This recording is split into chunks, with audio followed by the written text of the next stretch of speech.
The punch landed before anyone understood what they were seeing. A dull, wet sound. Knuckle on bone.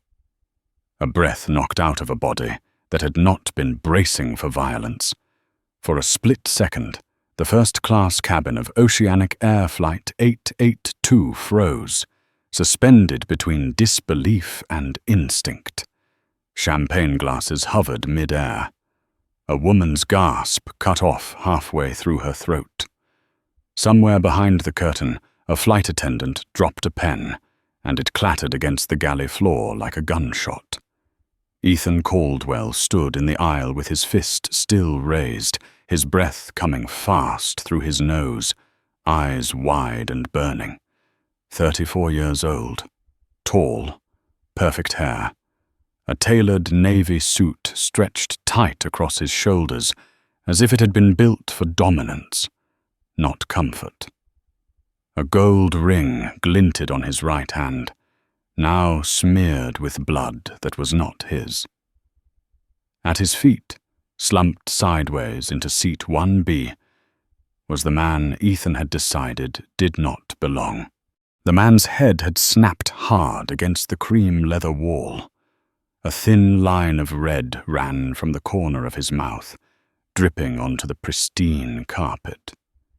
He did not cry out. He did not swear. He sat there stunned, one hand pressed to his cheek, eyes unfocused but open, absorbing pain with a terrifying stillness. No one moved. This was not supposed to happen. Not here. Not in first class. Not in the air, where rules were sacred and violence was something that happened on the news, to other people, in other places. Ethan broke the silence first. "That's what happens," he said, voice sharp, shaking with adrenaline. "That's what happens when you forget your place." A few rows back, an older man lowered his newspaper with trembling hands. His wife clutched his arm, her mouth open, eyes darting between the blood on the floor and Ethan's face, as if trying to understand which one was the real danger. But this story did not begin with the punch. It began 30 minutes earlier, in the quiet luxury of the Centurion Lounge at JFK, where the air smelled of espresso, leather, and money that never asked permission.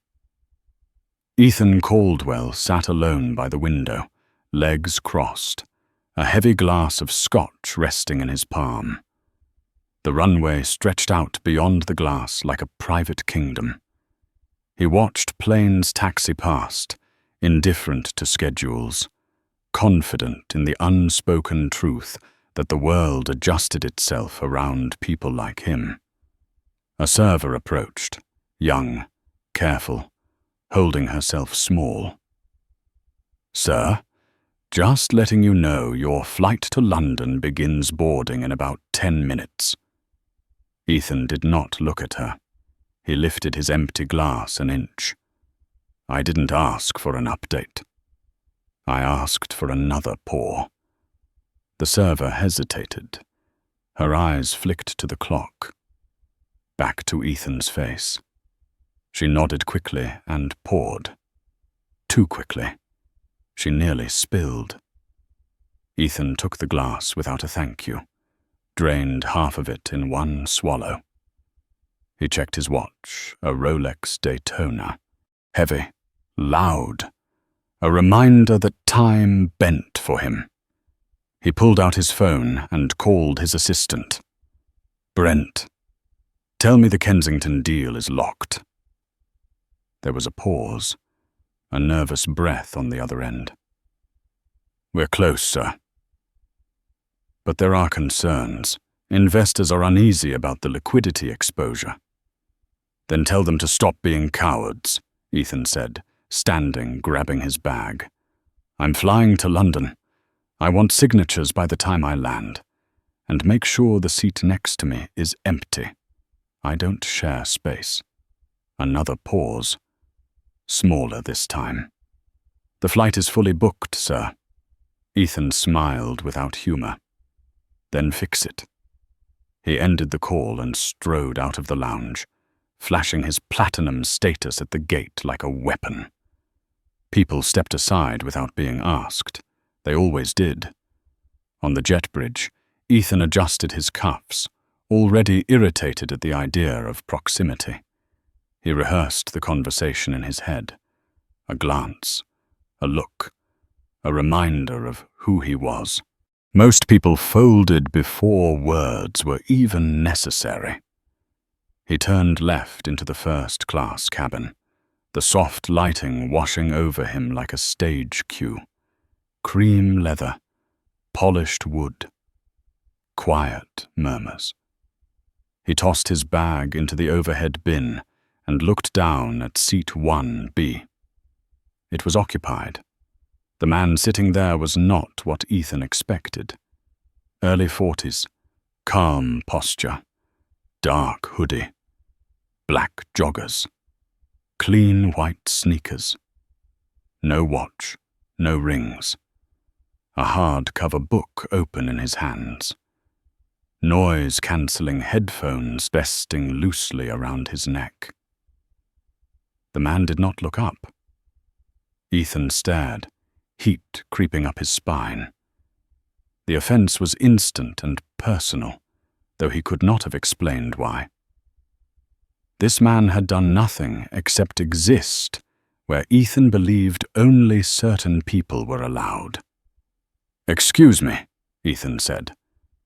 No response. "Hey," Ethan said louder, tapping the back of the seat with his knuckle. The man turned the page. Slowly. Ethan kicked the leg of the seat. Harder than necessary. Now the man looked up. His eyes were dark and steady. Not startled. Not afraid. He removed his headphones with deliberate care. "Yes?" he said. His voice was deep, controlled, polite in a way that did not ask for approval. "You're in my space," Ethan said. "Your bag. It's crowding mine." The man glanced up at the overhead bin. Empty. Then down at his own small duffel, neatly tucked under the seat in front of him. He looked back at Ethan. "The bin is empty." Ethan felt something twist in his chest. Not anger yet. Something sharper. Dismissal. "I paid $12,000 for this seat," Ethan said, leaning closer. "I expect a certain environment." The man closed his book, marked the page with a finger, and looked Ethan up and down. Not impressed, not intimidated. "I paid for my ticket too." This is seat 1B for the first time. Ethan felt the cabin watching, listening. A flight attendant appeared, drawn by the tension like heat. Laura Simmons, late 40s, calm eyes. 20 years in the air had taught her the difference between ego and danger. She smiled, professional, steady. "Gentlemen, is there a problem?" "Yes," Ethan said immediately. "I don't feel safe sitting next to him." The man in the hoodie raised an eyebrow. "I haven't moved." Laura looked at him, hands folded, posture relaxed. Then back at Ethan, whose face had gone red, veins standing out at his temples. "Sir," she said gently, "please take your seat so we can depart." Ethan held her gaze, then pointed at the man. "Move him." "Coach, I don't care how." "I can't do that," Laura said, her voice firm now. "The flight is full." Ethan sat down hard, muttering, wiping the armrest between them with a sanitizing cloth as if contamination were visible. As the plane pushed back from the gate, the tension did not fade. It tightened, coiled, waiting, And somewhere deep inside the man in seat 1B, behind the calm and the silence, something ancient and immovable watched it all unfold, already knowing how this would end. The seatbelt sign chimed off with a soft electronic tone that felt obscenely cheerful given the pressure in the cabin. Conversation it did not resume. No one reached for their phones. No one laughed. The first-class cabin moved as one organism now, breathing shallow, listening, waiting for something else to go wrong. Ethan Caldwell reclined his seat the instant the light went dark. Not gradually, not politely. He slammed it back until the shell pressed into the knees of the man beside him. A calculated invasion. A test. The man in the hoodie shifted slightly, exhaling through his nose. Not a complaint. Not a word. Just enough movement to signal awareness. Ethan smirked.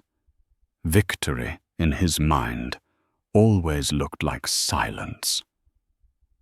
He flagged down Laura with 2 fingers without looking at her. "Double whiskey," he said. "Neat." Laura hesitated. Her eyes flicked to the man in seat 1B, then back to Ethan. "Sir, we've only just taken off." "I'm aware," Ethan said, finally turning his head. His smile was thin. "Do you need me to explain how money works at altitude?" Laura held his gaze for a beat too long. Something unreadable passed across her face. Then she nodded and walked away. Across the aisle, a man in seat 2A lowered his tablet. Mid-50s, expensive haircut, eyes sharp with the practiced caution of someone who had seen power misused before. He watched Ethan, then glanced at the man in the hoodie, noting the way he sat. Upright, balanced, as if gravity answered to him differently.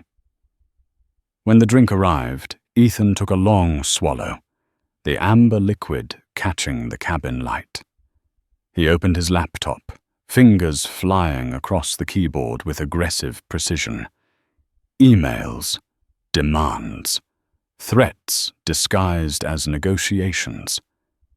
He typed as if the act itself reaffirmed his position in the world. Half an hour passed. Turbulence rattled the cabin lightly. The man in the hoodie adjusted his headphones, now working on a thin black tablet that did not bear any visible logo. Its screen brightness shifted subtly, graphs and figures moving with controlled purpose. Ethan noticed it only because he was already irritated.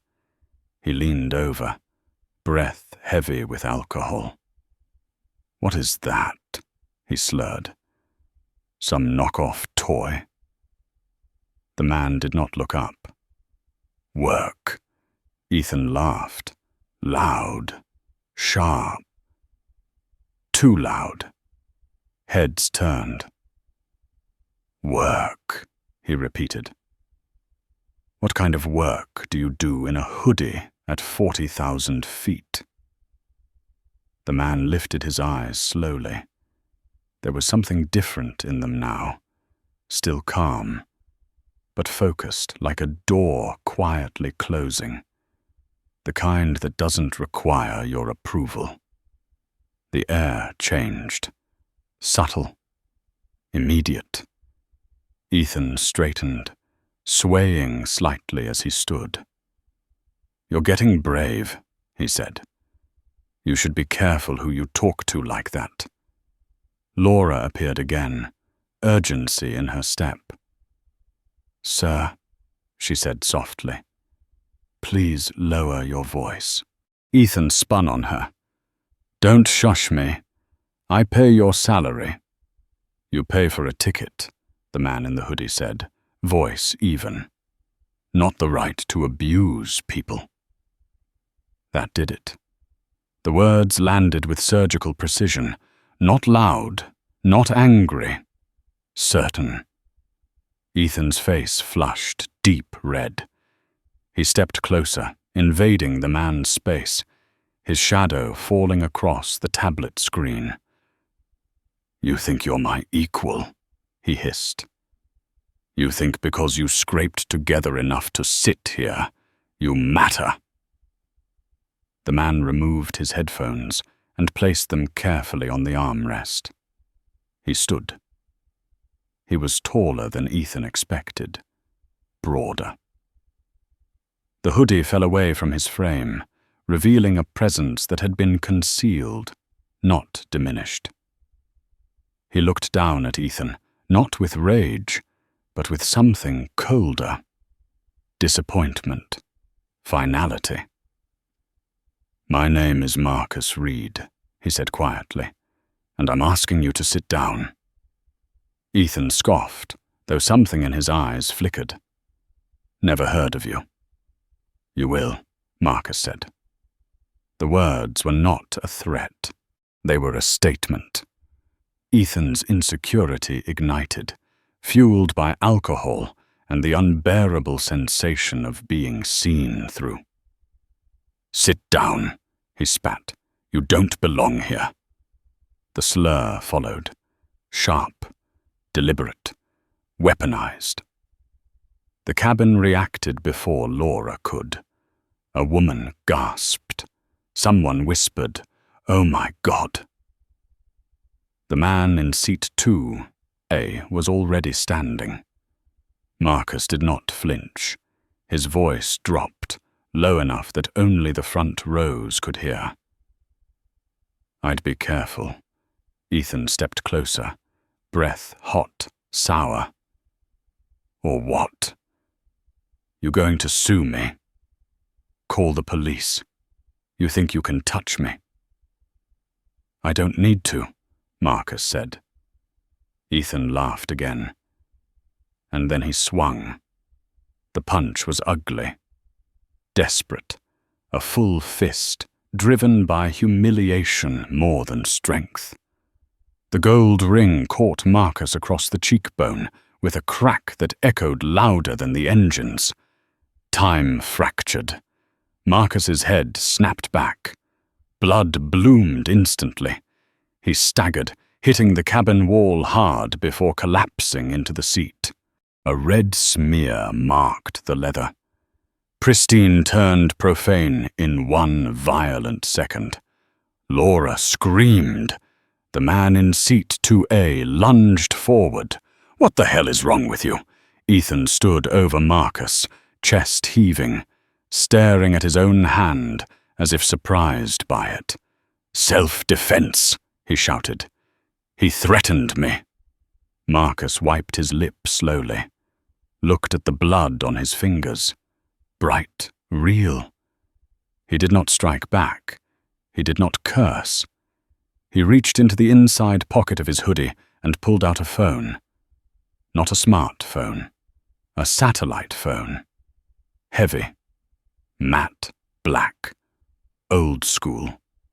Serious. Ethan laughed, wild now. "Who are you calling?" "Your lawyer. Your mom." Marcus's eyes lifted to meet his. There was no anger in them, only resolution. "Yes," he said into the phone. "This is Marcus Reed. Authorization code Echo Zulu 7. Connect me to the Helios Aviation Board." Ethan's laughter faltered. "I'm on Oceanic Air Flight 882, Marcus continued. "I've been assaulted. Invoke Clause 14B. Ground the fleet." The cabin went dead silent. Even the engines seemed to fade. Ethan stared, confusion cutting through the alcohol. "What are you talking about?" Marcus looked at him, blood drying on his cheek, voice calm as stone. "I'm the one who owns the lease on this aircraft. The seatbelt sign lit up again. Hard. Urgent. The plane banked sharply, sending Ethan stumbling back into his seat as gravity shifted.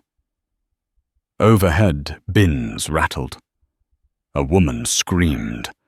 Laura pressed a hand to her earpiece, her face draining of color. She looked at Marcus with dawning horror. The captain's voice crackled over the intercom, tight and shaken. "Ladies and gentlemen, this is the captain. We have received instructions from corporate to make an immediate diversion. We will be landing in Boston." Ethan surged to his feet. "You can't do this," he yelled. "Do you know who I am?" Marcus did not look at him. He was listening to the silence that followed, the kind that comes when the world finally stops bending for one man and begins answering to another. The cabin did not erupt. It imploded. Sound collapsed inward, swallowed by a shock so complete it felt physical, like pressure on the ears. Ethan Caldwell stood frozen in the aisle, one hand braced against the seat back, the other hanging useless at his side, fingers still curled from the punch. The plane continued its turn, banking through grey cloud, and for the first time in his life, Ethan felt motion without control. Laura moved first. Training took over where disbelief could not. She stepped between Ethan and Marcus, one arm outstretched, her body angled protectively toward the man bleeding into seat 1B. Her voice shook, but it did not break. "Sir, sit down. Now." Ethan stared at her as if she had spoken another language. "This is insane," he said. His voice sounded far away to his own ears. "He can't do this. He's bluffing." Marcus leaned back, careful, measured, as if conserving strength. He pressed a folded napkin to his mouth. Blood soaked through instantly. He did not look at Ethan. He looked past him, through him, already done. The man in the seat 2. A stepped fully into the aisle. "You assaulted him," he said, voice steady, loud enough to anchor the room. "We all saw it." Ethan rounded on him. "Stay out of this." "No," the man replied. "You don't get to tell people that anymore." The seatbelt sign chimed again, sharper this time. The plane leveled slightly, engines adjusting with a low, muscular groan. Laura's earpiece crackled. She listened, eyes widening, nodding as if to someone invisible. When she looked back at Marcus, there was something like fear in her expression now. Not of him, of what he represented. She turned to Ethan. "Sir, the captain has confirmed Mr. Reed's identity." Ethan laughed once. High. Thin. "Confirmed what?" "That he owns a phone." "The aircraft," Laura said. "He owns the aircraft." The words landed like a delayed explosion. Ethan's mouth opened, closed. He searched the faces around him, waiting for someone to laugh, to say this was a misunderstanding, a prank, a mistake that money could still erase. No one met his eyes. Some looked away. Others stared at him openly now, without fear, measuring, judging. The cockpit door opened.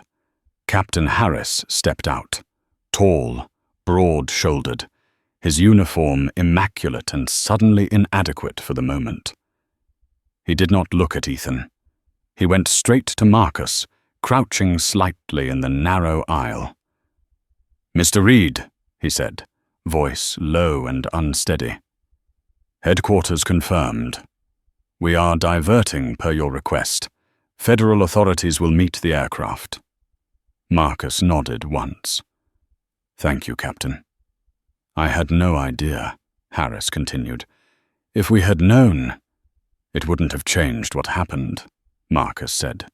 His tone was not accusatory, just factual. Captain Harris stood and turned at last to Ethan. His eyes were hard now, clear. Sir, you are to remain seated. Ethan shook his head, backing away until the seat caught his calves. This is ridiculous, he said.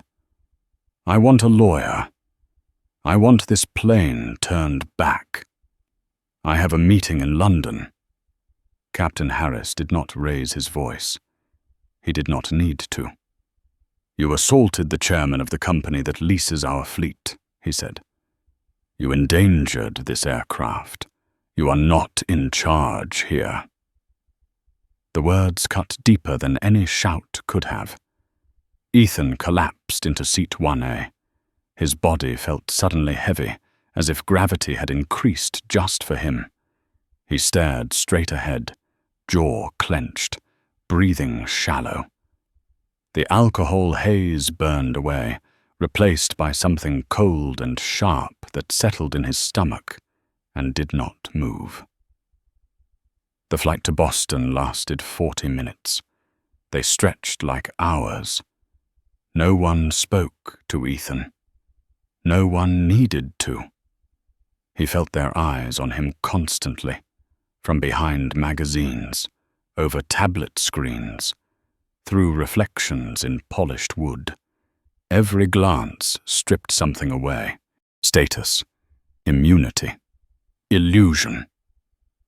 Marcus sat quietly beside him, head turned toward the window. The swelling along his cheekbone darkened from red to purple.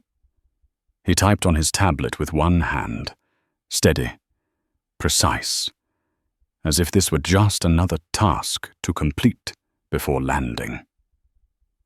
Once Laura offered him ice. He shook his head. Outside, the clouds thinned. The ground rose. When the wheels hit the runway, the impact reverberated through Ethan's chest. The plane slowed, turned, rolled toward a remote gate already crowded with vehicles. He saw them through the window. Black SUVs, flashing lights. Men standing still, waiting. The engines cut. The cabin remained seated. Captain Harris's voice came over the intercom, controlled but tight. Ladies and gentlemen, please remain seated. Authorities will be boarding the aircraft. The door opened. Cold air rushed in. 4 federal agents stepped aboard with purpose, their presence sucking the last oxygen from the room. They did not scan the cabin. They did not ask questions. They walked straight to Ethan.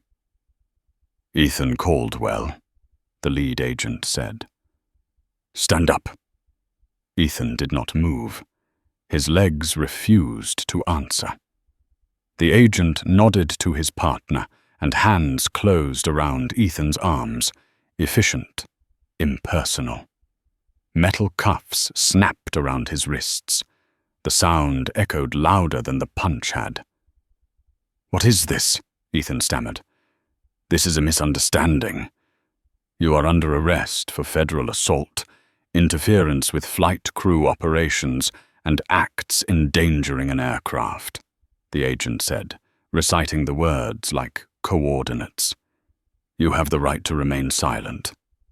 As they pulled him into the aisle, Ethan's gaze snagged on Marcus for the last time. You set me up, he whispered. You knew.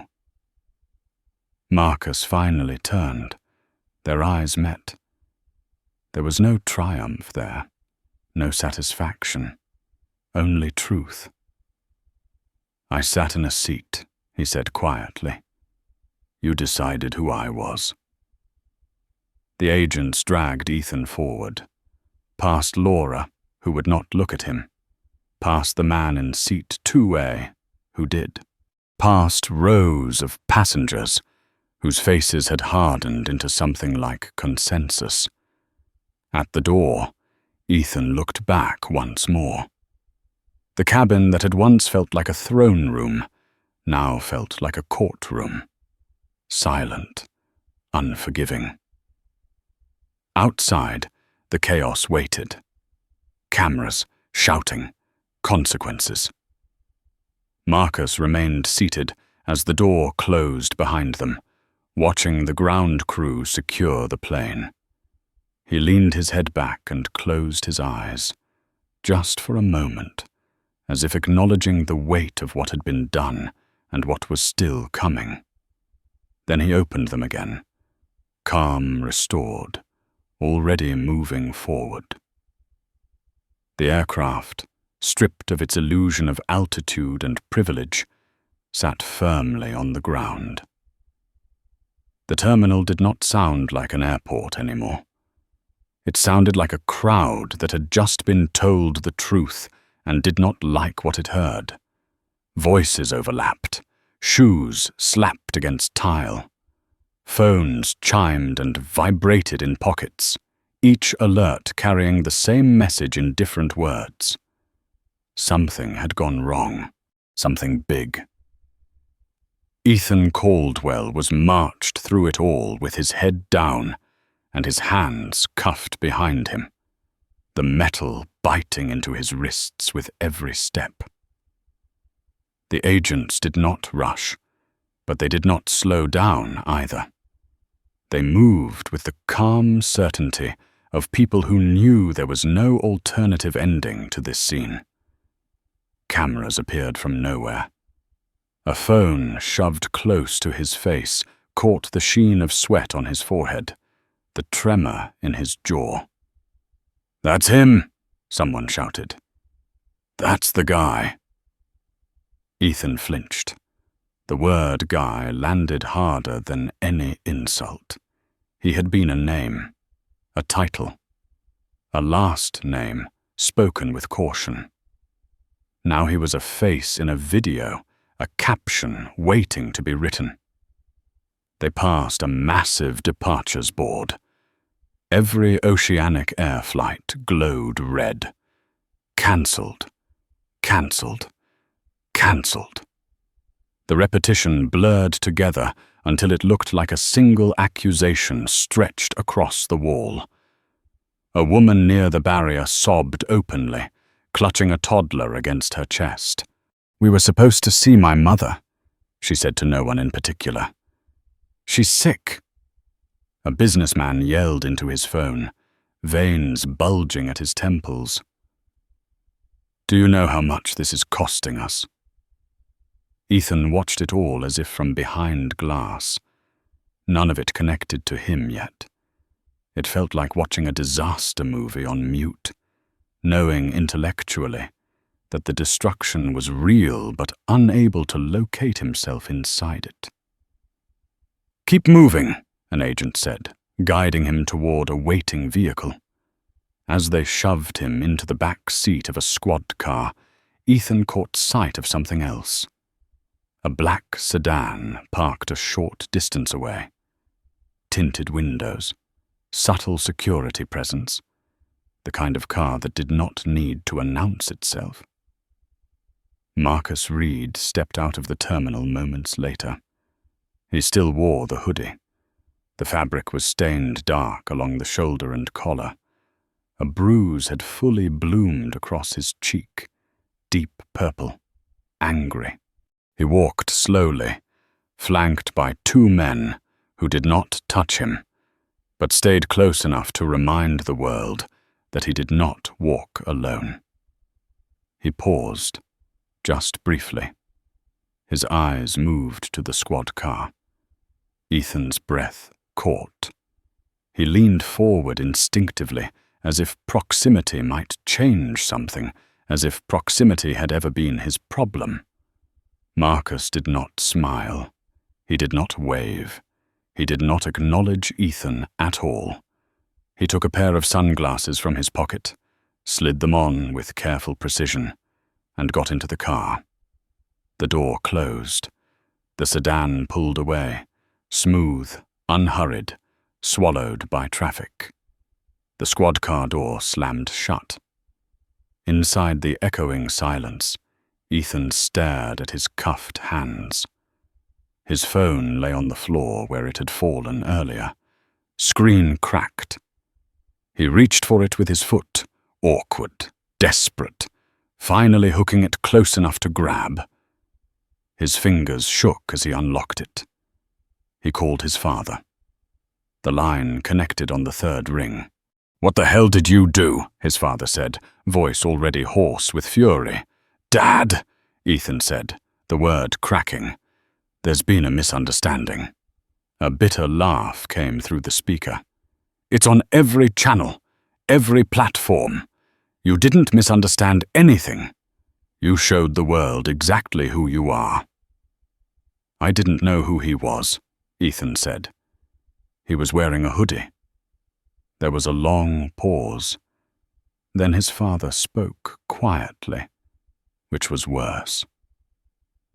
"That's the point, Ethan." Ethan swallowed. "I can fix this. Call someone. Make it go away."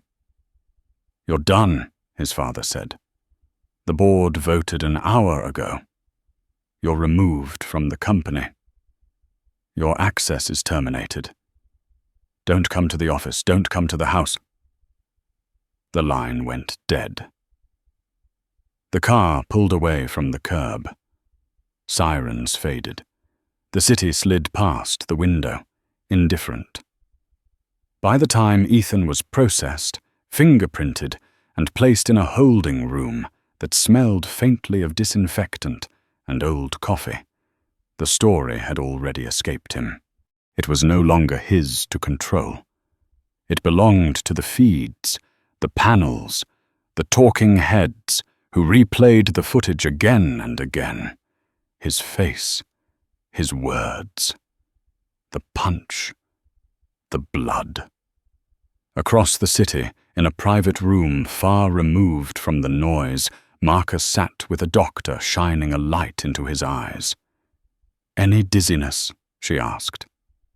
"No," Marcus said. She probed gently along his cheekbone. He did not flinch. "You're going to have swelling, possibly a fracture. I'd recommend imaging." "Do it," Marcus said. "Then I need a call set up." The doctor nodded, already aware that time did not bend Marcus to its convenience. It aligned itself around him. An aide handed Marcus a phone. Not the satellite one. A standard device now, glowing with notifications. He ignored them all and dialed a single number. The screen on the other end filled with faces. Men and women in suits. Familiar. Focused.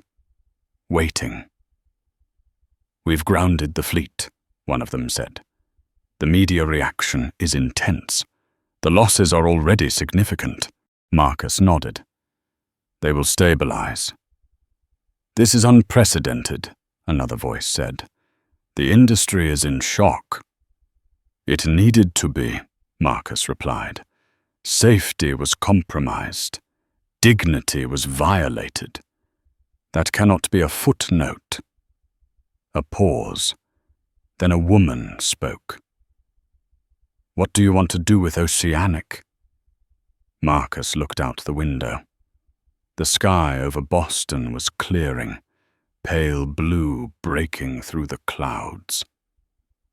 "We acquire what's left," he said. "We strip the culture down to the frame, and we rebuild."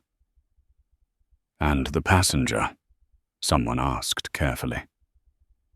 Marcus did not answer immediately. His fingers traced the edge of the bandage on his cheek. "He will face the law," he said finally, "and the consequences of his own choices. Nothing more, nothing less." The call ended. Marcus sat alone for a moment after, The room quiet except for the distant hum of traffic. He exhaled slowly. Not relief, not satisfaction. Resolve. Back in the holding room, Ethan sat on a metal bench, elbows on his knees, staring at the floor. He replayed the moment over and over. The look in Marcus's eyes. Not fear, not anger. Certainty. He had mistaken silence for weakness, restraint for permission. A guard opened the door. "You're being transferred." Ethan stood, legs unsteady. As he was led out, he passed a television mounted high on the wall. A news anchor spoke gravely, graphics flashing behind her. "Global aviation halt. Helios Aviation invokes safety clause after assault." The camera cut to footage of Marcus Reed. A still image, calm, composed, unbroken. Ethan looked away. Somewhere above the clouds, planes sat grounded, their engines cold. Schedules erased, assumptions shattered, and the world, briefly, was forced to confront the cost of mistaking entitlement for authority. For the first time, Ethan Caldwell understood that the fall did not come from the punch. It came from everything he believed before he threw it. The courtroom smelled faintly of polished wood and old paper, a scent that carried authority whether it deserved it or not. Ethan Caldwell sat at the defense table with his hands folded so tightly his knuckles had gone white, the sleeves of his borrowed suit hanging too long at the wrists. The fabric was cheap. It rustled when he moved. Nothing about it fit him, and everyone in the room could tell. Behind him, the gallery was full, not with supporters, with witnesses, former passengers, airline employees, reporters who had memorized his face and forgotten his name. They watched him the way people watch a storm they survived, with a mixture of anger and fascination. The judge entered, an older man, sharp eyes, no patience for theater. When he looked at Ethan, it was not with curiosity, it was with recognition. He had seen this type before. The prosecutor stood and called the first witness. Marcus Reed. The room shifted. Marcus walked in without hurry. He wore a dark suit now, tailored with precision that spoke quietly of control rather than wealth. The bruise on his cheek had faded to a yellowed shadow, still visible, still undeniable. He did not look at the cameras. He did not look at Ethan. He walked straight to the stand and sat, posture calm, hands folded. He swore the oath in a steady voice that carried to the back of the room. The prosecutor paced slowly as she spoke.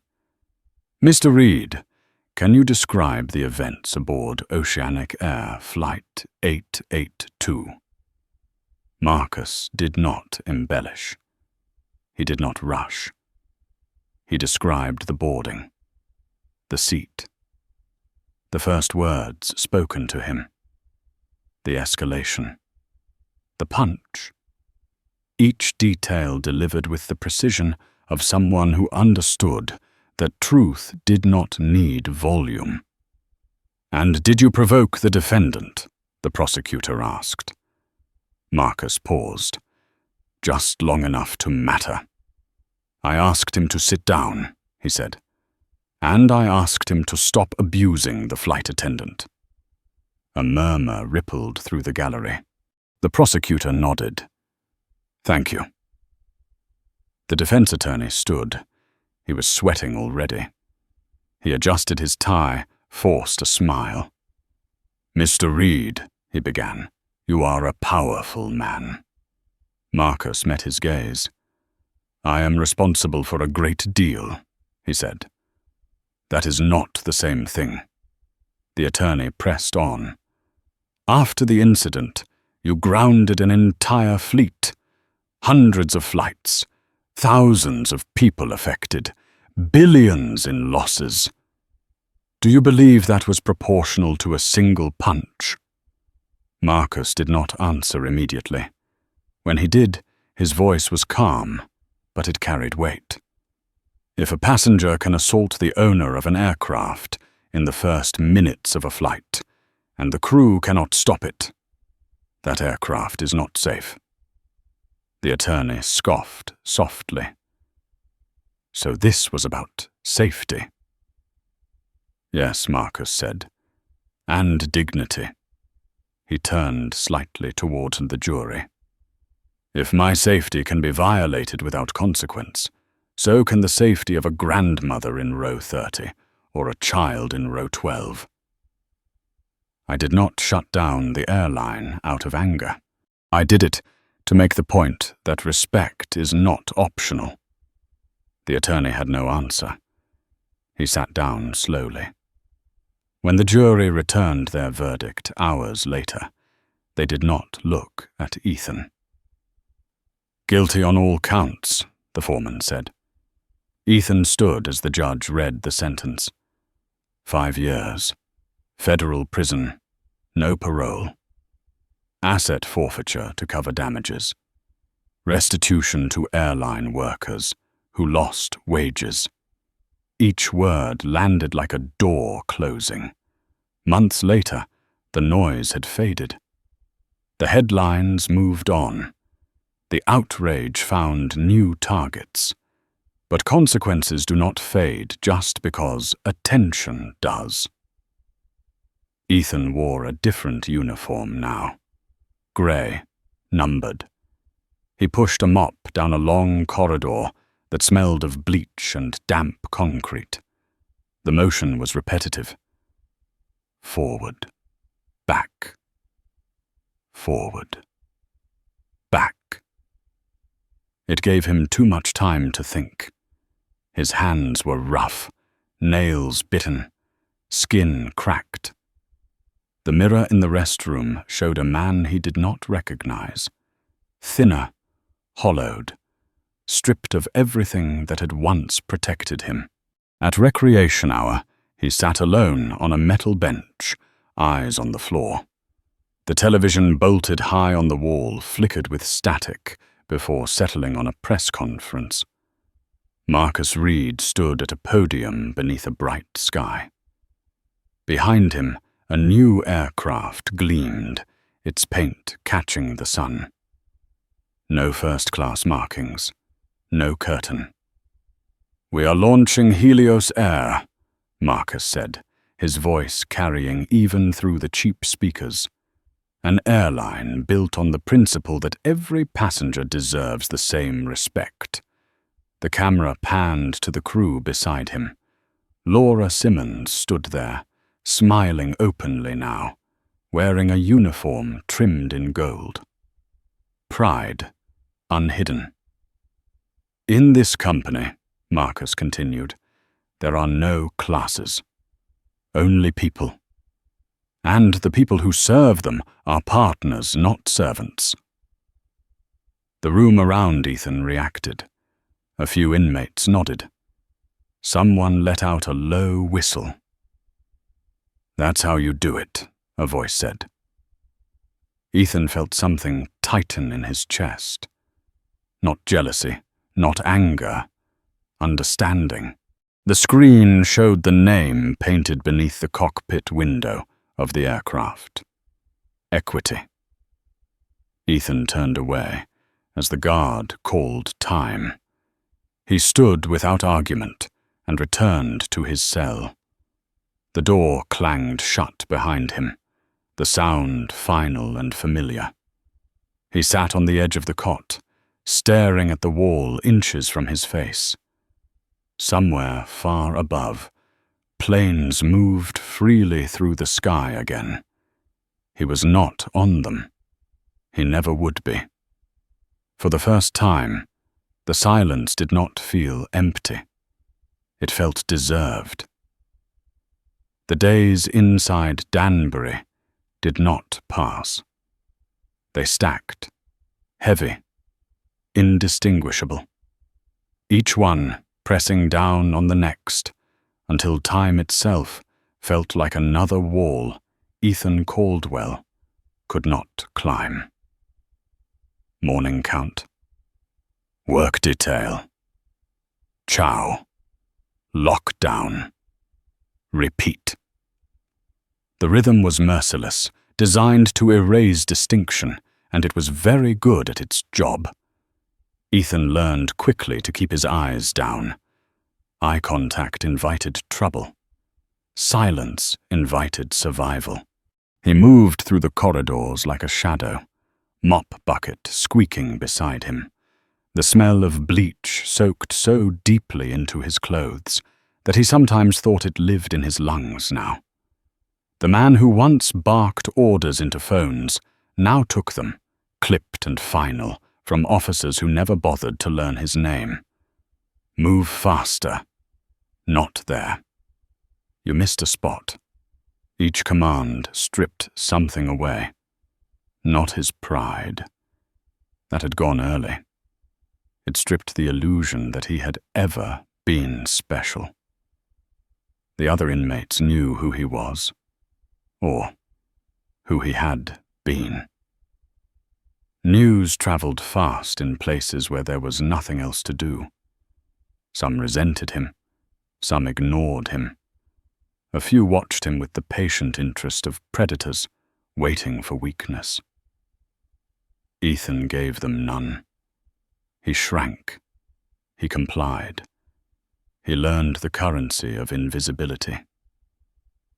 At night, lying on the thin mattress, staring at the underside of the bunk above him, the memories came uninvited. The lounge, the scotch, the ring flashing as he swung. He replayed it again and again, searching for the moment where a different choice might have saved him. He never found it. Every path led to the same place. That was the hardest part. Not that he had fallen, that the fall had been inevitable. Once a week, he was allowed a phone call. At first, he called his father. The calls went unanswered, then blocked. He called former colleagues, straight to voicemail. He left messages he did not recognize himself saying. Apologies, explanations, promises. No one returned them. Eventually, he stopped calling anyone. One afternoon, during a rare, quiet moment in the laundry room, an older inmate named Harris spoke to him for the first time. "You know what got you in here?" Harris said, folding towels with methodical care. Ethan did not answer. "It wasn't the punch," Harris continued. "Plenty of men hit someone and walk free. It was the certainty. You were sure nothing would happen to you." Ethan looked at the concrete floor. Harris was right, and that truth felt heavier than the sentence. Beyond the walls, the world kept moving. Helios Air expanded faster than analysts had predicted. Routes reopened. Planes flew full. Passengers noticed the difference immediately. No curtain, no hushed hierarchy. Crew members stood taller, smiled differently. They were not pretending anymore. Marcus Reed appeared rarely in public, but when he did, people listened. He spoke about safety standards, about corporate responsibility, about dignity as infrastructure. His words were quoted, dissected, argued over on panels filled with people who had never been told they did not belong anywhere. Laura Simmons was promoted within the year. Her name appeared in internal memos, then in interviews, then in profiles about leadership that did not look like leadership used to. She spoke carefully about that flight. about the moment she realized the rules had not been written to protect everyone equally. She did not mention Ethan by name. Inside Danbury, Ethan heard fragments of it all through the television in the common room. He never sat close. He watched from the edge, leaning against the wall, arms crossed as if distance could dull the ache. Sometimes the screen showed Marcus standing beside a plane. Sometimes it showed protesters arguing about class and race and power. Sometimes it showed nothing relevant at all. It did not matter. The world no longer needed him. One evening, a guard stopped by his cell. "Caldwell," he said. "You've got mail." The envelope was thin, official. No return address he recognized. Inside was a single page, typed, no letterhead. "Mr. Caldwell, this is to inform you that the civil suits filed against you have been settled. All remaining personal assets have been liquidated. There is nothing further required of you at this time." That was it. Ethan sat on the edge of his bunk and stared at the paper until the words blurred. There was a strange relief in finality. No more waiting for another shoe to drop. The floor had already fallen out. He folded the letter carefully and slid it under the mattress. Then he lay back and closed his eyes. In the quiet, something unexpected surfaced. Not rage, not self-pity. Regret, sharp and clean, finally unobstructed by excuses. He saw Marcus's face again, not at the moment of impact, but before it. The patience, the restraint, the unspoken warning Ethan had chosen to ignore. He understood now that the world had not punished him for one act of violence. It had corrected an imbalance he had spent his life reinforcing. Months passed. Ethan's hair grew in uneven. His shoulders narrowed. His voice softened, stripped of the command it once carried. When new inmates arrived, loud and defiant, he recognized himself in them and felt a flicker of something like shame. One afternoon, during recreation, the television showed a plane lifting smoothly into a cloudless sky. The announcer spoke over the image, voice bright. Helios Air reports record satisfaction scores, citing a culture shift that industry experts say could permanently change commercial aviation. Ethan watched the aircraft disappear into the blue. He imagined the cabin inside.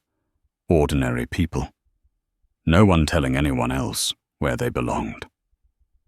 The guard called time. Ethan stood. As he walked back to his cell, he felt the weight of the walls close in again. He did not fight it. He accepted it. Inside, the door slammed shut with its familiar metallic finality. Ethan sat down on the cot, hands resting on his knees, breathing slow and measured. For the first time since the flight, he did not think about what he had lost. He thought about what he had never earned.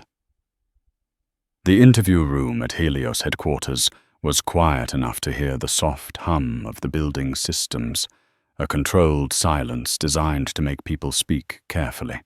Marcus Reed sat at the head of the long table, hands folded, listening. Across from him, a panel of executives waited, not to impress him, but to be measured by him. That difference had reshaped the room. A younger man cleared his throat. "Public response remains overwhelmingly positive," he said. "Customer trust is up across every demographic, especially older travelers. They say the experience feels calmer." Marcus nodded. Calm was not accidental. Calm was engineered. "And the crew equity program," a woman added, sliding a tablet forward. "Retention is up dramatically. People are staying. They feel seen." Marcus glanced at the figures, then looked away. "Good," he said. "Then keep protecting that." When the meeting ended, the room emptied with efficient respect. No lingering. No applause. Marcus stood alone by the window. The city spread below him in late afternoon light. He did not feel victorious. He felt responsible. There was a difference, and it mattered. His assistant stepped in quietly. "You have a request," she said, "from the Department of Transportation. They want you to testify at the oversight hearing next month." Marcus exhaled. "Schedule it." As she left, his phone vibrated. A message from Laura Simmons. Short, direct. "Thank you again. The new hires start Monday." Marcus smiled faintly. Not for the thanks, for the fact that she no longer needed permission to lead. Across the country, in a different kind of quiet, Ethan Caldwell stood in line for evening count. The fluorescent lights washed everyone the same color. The man in front of him smelled of soap and fatigue. The man behind him hummed tunelessly. No one acknowledged Ethan. That was the point. When the count finished, Ethan returned to his cell and sat on the cot, elbows on his knees. He had learned to sit this way. Balanced. Contained. He no longer filled space. He occupied it. A new inmate arrived in the adjacent cell that night. Loud. Cocky. Still trying to perform the version of himself that had failed him outside. He rattled the bars, laughed too hard, asked questions no one answered. "You think this place is temporary," the man said to Ethan through the thin wall. "They always do." Ethan did not respond. Later, after lights out, the man spoke again, quieter. "What are you in for?" Ethan stared at the darkness. "I forgot how to sit down." Silence followed. Then a soft laugh, unsure. "That's not a charge." "It should be," Ethan said. Days later, during a work detail in the kitchen, Ethan watched a younger inmate explode at a supervisor over a spilled tray. Shouting. Threats. The same posture Ethan had once worn like armor. Officers moved in. The moment collapsed into restraints and consequences. Ethan kept scrubbing. He understood now how fragile the distance was between command and collapse. How quickly the world stopped bending when it realized you had nothing it needed. On a Sunday afternoon, the television in the common room showed Marcus Reed again, this time at a congressional hearing. Wood-paneled walls, flags, faces trained to feign curiosity. A senator leaned into his microphone. "Mr. Reed, some critics say your actions set a dangerous precedent that private ownership can hold public infrastructure hostage." Marcus met the question without flinching. "Safety is not hostage-taking," he said. "It's stewardship. When safety fails, the system should stop." Another senator interjected. "Are you suggesting airlines should answer to owners over passengers?" Marcus shook his head. "I'm suggesting they answer to humanity first. Ownership just makes the responsibility harder to avoid." In the common room, a few heads nodded. Someone muttered approval. Ethan watched from the corner, arms crossed, absorbing each word as if they were addressed to him alone. He remembered the feeling of ownership, the certainty that rules were suggestions. He saw now how small that certainty had been, how brittle. He wondered how many times he had mistaken compliance for respect. That night, Ethan wrote a letter. Not to his father, not to a lawyer. He wrote it slowly, choosing words that did not defend him.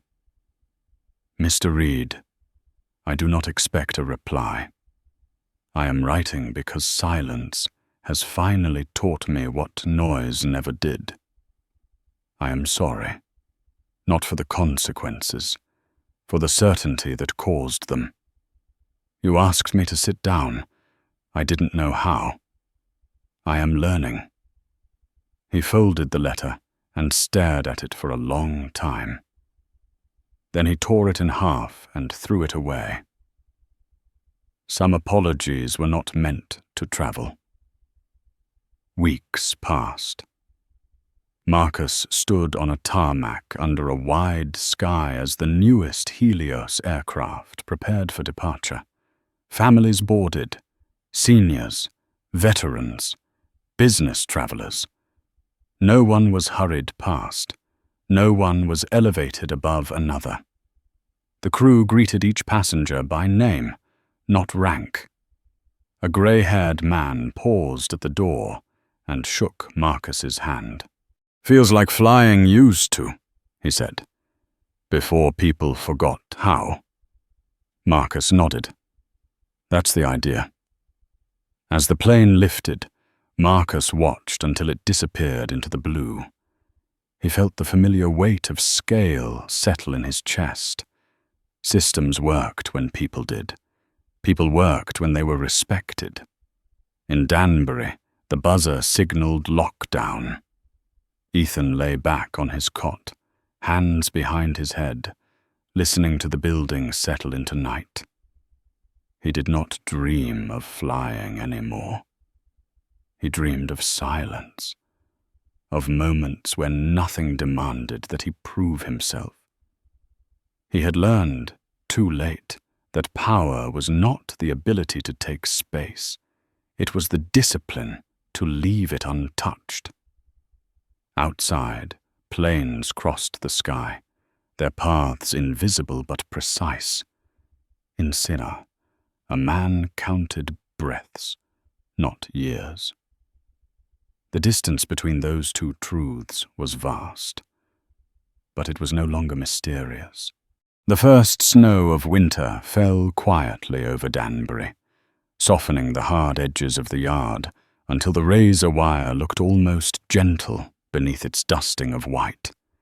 Ethan Caldwell watched it through the narrow window of the workshop, hands submerged in a bucket of grey water, scrubbing trays that would never remember him.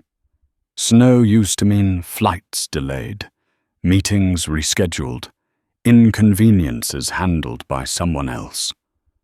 Now it meant colder floors and longer nights. "Move it!" an officer barked, tapping his baton against the metal frame.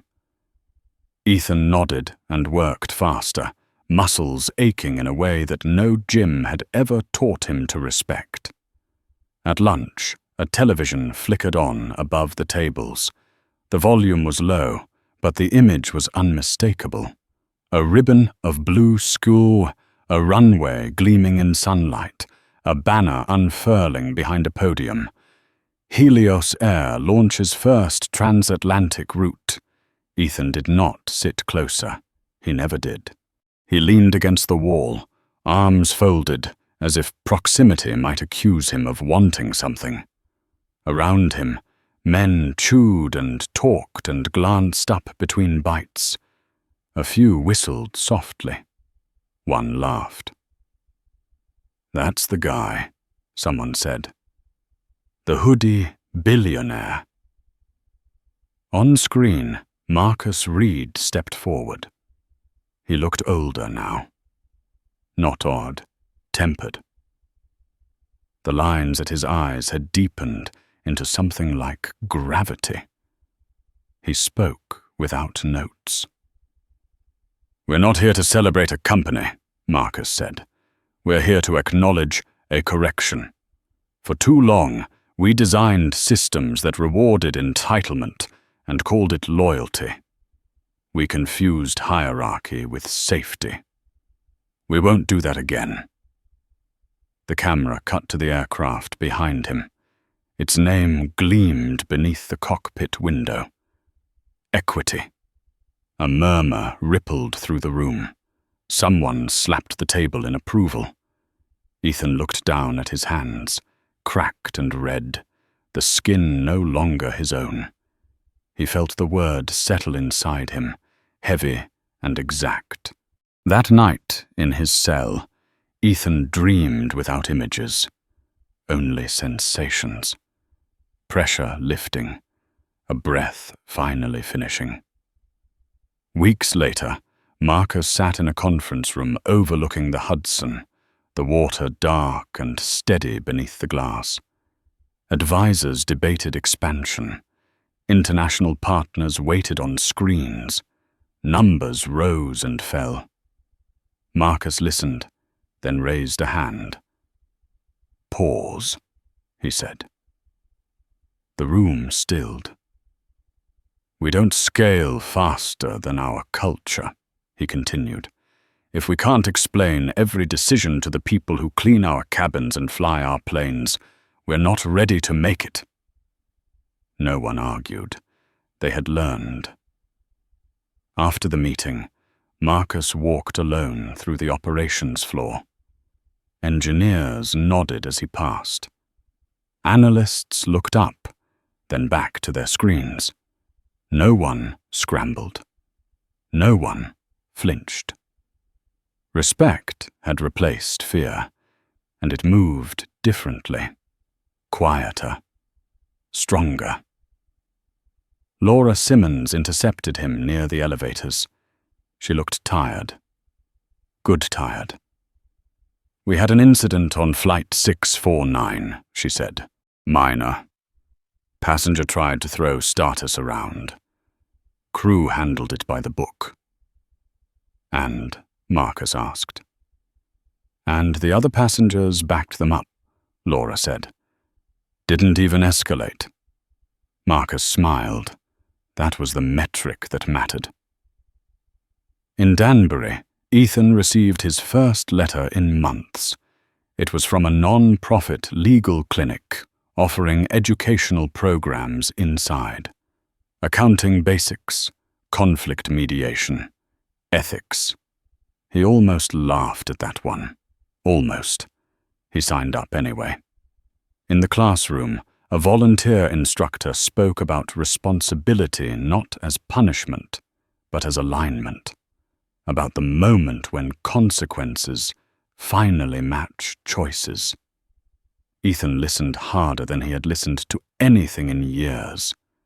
Not because he expected redemption, because he recognized the language of correction. One afternoon, during a break, the instructor asked why he was there. Ethan answered honestly, "I want to understand the damage without minimizing it." The instructor nodded. "That's rarer than you think." Outside the walls, Helios Air released its annual report. Profits were steady. Complaints were down. Lawsuits evaporated.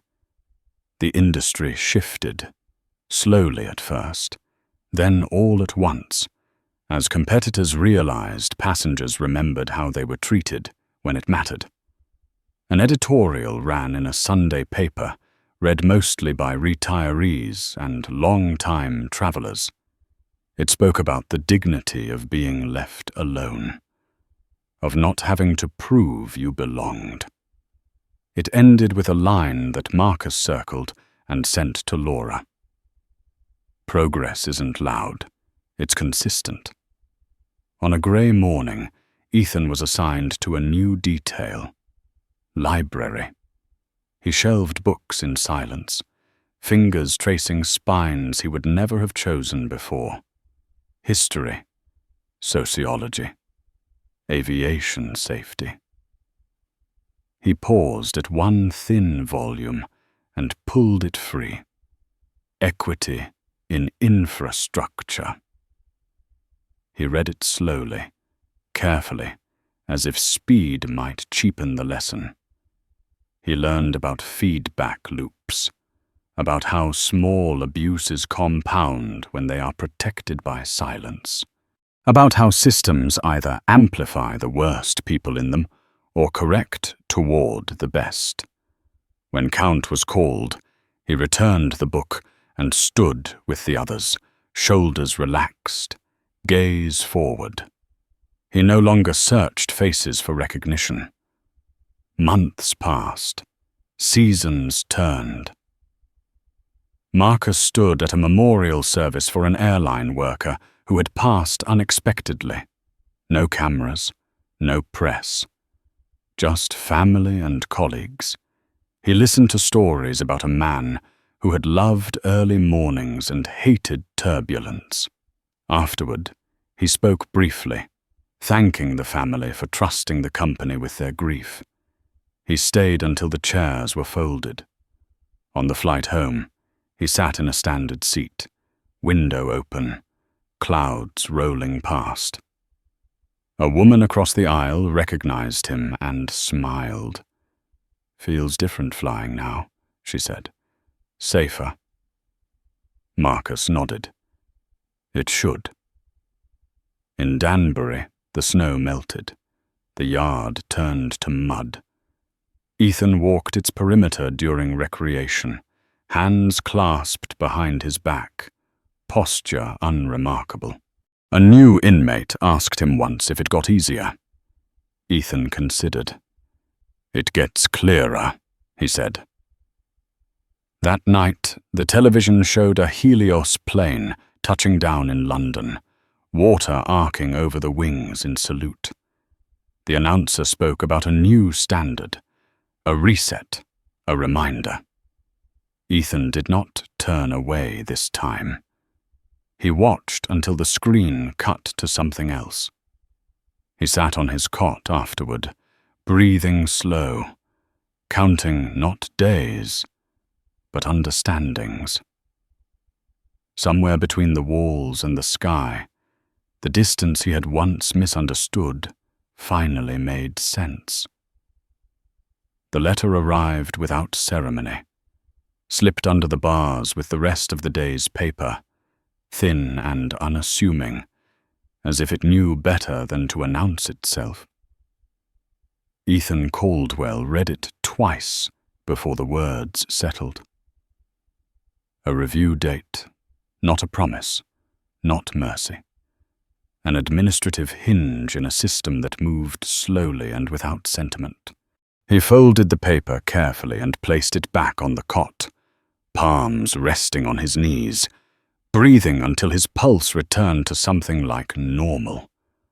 Outside, the prison carried on. Radios murmured. Doors clanged. A man laughed too loud and was told to stop. Ethan stood and went to work. He had become reliable. That was the strange thing.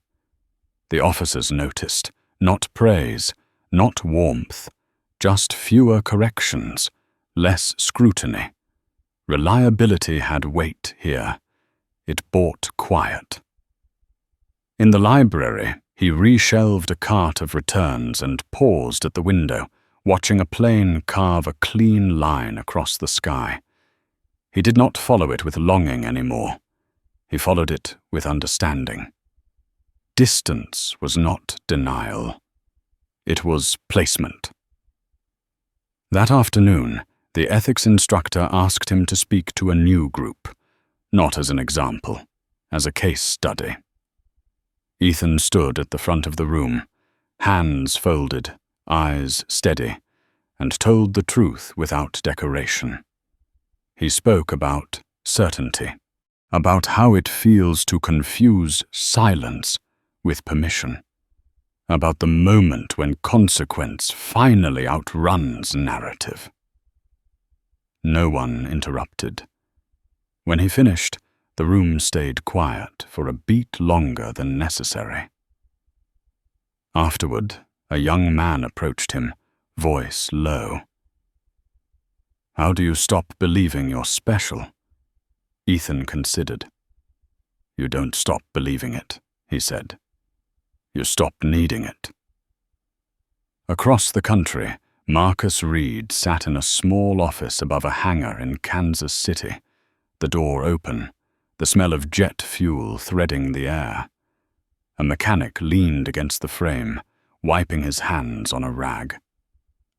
"She's ready," he said. "You want to take her up?"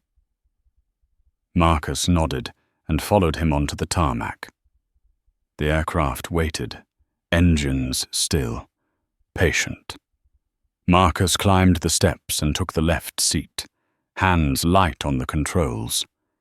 He did not rush the checklist. He never rushed the checklist. When the plane lifted, it did so smoothly, as if the sky had been expecting it. Marcus leveled off and let the horizon settle, the city shrinking below. He felt the familiar convergence of risk and trust. This was where responsibility felt most honest. At cruising altitude, his phone buzzed. Laura's name. He answered. "Go ahead." "We've finalized the training exchange," she said. "Legacy carriers want in. They want to copy the model." "Let them," Marcus said. "Without the shortcuts." Laura laughed softly. "They're learning." Marcus looked out at the clouds. Learning was slower than copying.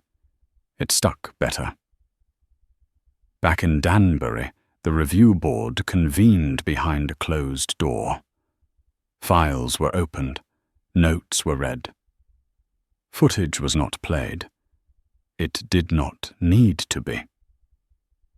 Ethan sat outside, eyes on the floor, listening to the tick of a clock he could not see. When they called him in, the room was smaller than he expected. No drama, just 3 people and a recorder. They asked him to speak. He did not perform. He did not plead. He spoke plainly about what he had learned and what he had not earned. He spoke about repair as an ongoing practice, not an event. The chairwoman nodded once. "We'll notify you." Weeks passed. No news. Then one morning, an officer stopped at his cell. "Pack your things." Ethan did not ask questions. He packed. The halfway house smelled like coffee and disinfectant. The rules were printed large on the wall. Curfews, check-ins, work requirements. Ethan read them carefully. He had learned the cost of skimming. He took a job cleaning offices at night. The work was quiet. The buildings emptied early. He wiped desks where decisions had been made and left no trace of himself behind. He liked it that way. One evening, as he finished a floor, the television in the lobby played an interview. Marcus sat across from a journalist who tried to provoke him into a victory lap. Marcus refused. "This isn't about winning," he said. "It's about removing the excuse to be cruel." Ethan muted the sound and watched the cadence of Marcus's speech, the stillness between sentences. He recognized something there now. Discipline as mercy. Structure as kindness. He did not write the letter again. On a spring morning, Helios Air announced a partnership with veteran groups to fund pilot training. The coverage was modest. Marcus preferred it that way. He stood at the back of the hangar during the announcement, listening to applause that belonged to someone else. Laura found him afterward. "You did this," she said. Marcus shook his head. "We did." In the halfway house, Ethan attended a mediation session with a man he had argued with over a borrowed chair. The old version of himself would have escalated. He did not. He listened. He conceded. The argument ended quietly. He felt the unfamiliar satisfaction of leaving space intact. That night, he dreamed of the cabin again. Not the punch, the moment before. The request to sit down. He woke with his heart steady. Summer came. Ethan found work with a small non-profit that cleaned riverbanks. He wore gloves and hauled trash with people who did not know his name and did not care. The river moved regardless. One afternoon, a volunteer recognized him from the news. There was no accusation in her voice, just curiosity. "Was it worth it?" she asked, meaning everything. Ethan answered honestly. "No," he said. "But it was necessary." The volunteer nodded and handed him another bag. Marcus stood on a balcony overlooking a terminal as passengers boarded, the flow unbroken. He watched an elderly couple take their time, a gate agent kneel to speak to a child, a mechanic wave to a pilot. Nothing dramatic. Everything right. He felt the quiet satisfaction of systems aligned. In a small room miles away, Ethan read a notice on the bulletin board. Full release eligibility, a date. He traced the numbers with his finger and stepped back. He did not imagine a return. He imagined a continuation. That evening, he walked outside and looked up as a plane crossed the sky. He did not count the distance anymore. He understood it. The world had not forgiven him. It had corrected him. And for the first time, he knew the difference. The morning Ethan Caldwell walked out of the facility, the sky was unremarkable. No ceremony, no symbolism. Just a pale stretch of blue, broken by thin clouds moving at their own pace.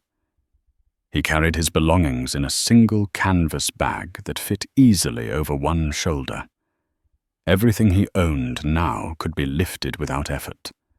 That more than anything felt honest. The gate buzzed, opened, closed behind him with a sound that did not echo this time. Ethan stood still for a moment on the other side, breathing in air that smelled faintly of cut grass and distant traffic. Freedom, he realized, did not arrive as relief. It arrived as responsibility, without supervision. He walked to the bus stop and waited. No one recognized him. No one moved aside. A woman adjusted her grocery bags. A man checked his watch. The bus arrived late.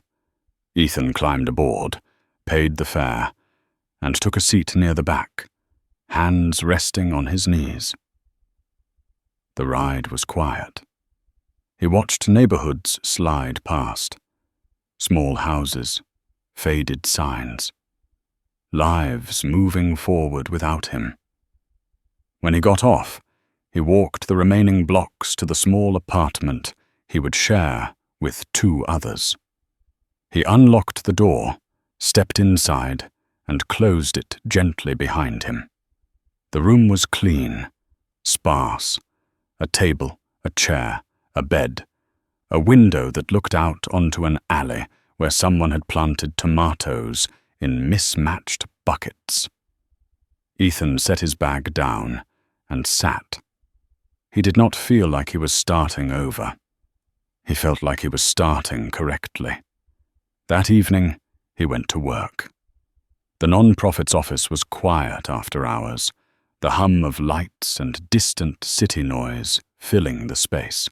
Ethan moved through the rooms with practiced care, wiping surfaces, emptying bins, resetting spaces so that no one would notice him in the morning. He liked the anonymity. He liked leaving things better than he found them, without needing credit. During a break, he sat by the window and watched planes move across the sky. Not one, many. Each following invisible paths, coordinated, precise. He no longer imagined himself on them. He imagined the systems that kept them from colliding. He understood now that order was not about control. It was about restraint. Across the country, Marcus Reed stood in a terminal that looked like every terminal, and none of them. Helios Air had expanded, but not aggressively. The growth had been deliberate, measured, built around training rooms instead of lounges, around checklists instead of perks. Marcus walked the concourse without an entourage, stopping when someone addressed him, listening when they spoke. A gate agent pointed out a bottleneck. A cleaner mentioned a scheduling issue. Marcus took notes. He always did. At the end of the concourse, he paused and looked back. The flow of passengers moved smoothly now. No raised voices, no unnecessary tension. Just people going where they were going. He felt the quiet satisfaction of alignment again. Not pride. Alignment. He thought briefly of the flight that had changed everything. Not with anger, not even with vindication, with clarity. Some moments did not exist to be relived. They existed to recalibrate the future. Laura Simmons joined him near the windows. "We've been invited to speak at the industry summit," she said. "They want the story." Marcus smiled faintly. "They want the framework." Laura nodded. "We'll give them that." As they watched a plane push back from the gate, Laura said, "You ever think about him?" Marcus did not need clarification. He considered the question. "Sometimes," he said. "Not as a person, as a lesson." Laura accepted that. She had learned the difference too. Back in the city, Ethan finished his shift and walked home under street lights that hummed softly overhead. He passed a bar where laughter spilled onto the sidewalk. He did not stop. He passed a storefront with a television glowing inside, news playing to an empty room. He caught a glimpse of Marcus on the screen, speaking about safety standards, about accountability. Ethan watched long enough to recognize the cadence. Then he kept walking. At home, he cooked a simple meal and ate it at the table, unhurried. He washed the dish immediately. He went to bed early. Sleep came without resistance. Weeks turned into months. Ethan stayed employed. He stayed quiet. He stayed present. He learned how to listen without preparing a response. He learned how to apologize without expecting forgiveness. He learned how to sit down when asked. One afternoon, while volunteering by the river, a man asked him what he did before. Ethan answered truthfully and briefly. The man nodded and handed him another pair of gloves. The work continued. On a clear morning, Ethan stood at the bus stop again, this time on his way to a training session for conflict mediation. He watched a plane cut across the sky. White against blue, steady and distant. He felt no pull, only acknowledgement. Elsewhere, Marcus Reed stood at a podium as Helios Air marked another quiet milestone. No fireworks, no banners, just a report released, a policy updated, a standard set. He spoke briefly and stepped aside so others could speak longer. That, he believed, was the point. Two lives, once violently intersecting, now moved on parallel tracks that would never cross again. One in open air, one grounded, both corrected. If this story stayed with you, if it made you pause or reconsider a moment when power and patience met, take a second to like this video, subscribe to the channel, and leave a comment below with these 3 words. Sit down first.